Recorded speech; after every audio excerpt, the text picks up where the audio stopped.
Samantala, nanawagan naman po si Pangulong Aquino sa mga leader ng ASEAN nations na palakasin pa ang pagbibigay ng proteksyon sa mga vulnerable sectors, partikular na ang mga migrant workers. Ang ulat mula naman kay Leo Sarne ng Radyo ng Bayan. Nanawagan ng Pangulo Aquino sa kanyang mga na buuin na ang negosasyon sa ASEAN Instrument for Protection and Promotion of the Rights of Migrant Workers.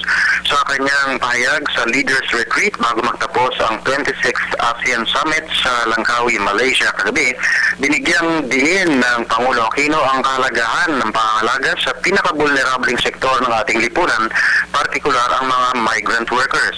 Nauna nang bumuo ang ASEAN ng deklarasyon on the protection and promotion of rights of migrant workers sa pagtatapos ng 12th sa Cebu noong 2007. Dito ay nakapaloob ang mga obligasyon ng mga bansang nagpapadala at tumatanggap ng mga migrant workers. Kabilang sa mga obligasyong ito ang pagtiyak ng makataong pagtrato sa mga manggagawa, pagtakda ng patas na sahod at pagbibigay ng kaukulang tulong ng mga bansa sa mga manggagawa ng ibang bansa kung kinakailangan. Inatasan din sa deklarasyon ng mga kaugnay na komite ng ASEAN na bumuo ng isang instrumento na nag-institutionalize sa mga obligasyong ito. Sa pamagitan ng pasilidad ng PLDT at SMART, ito nagulat para sa PBS, Radyo ng Bayan.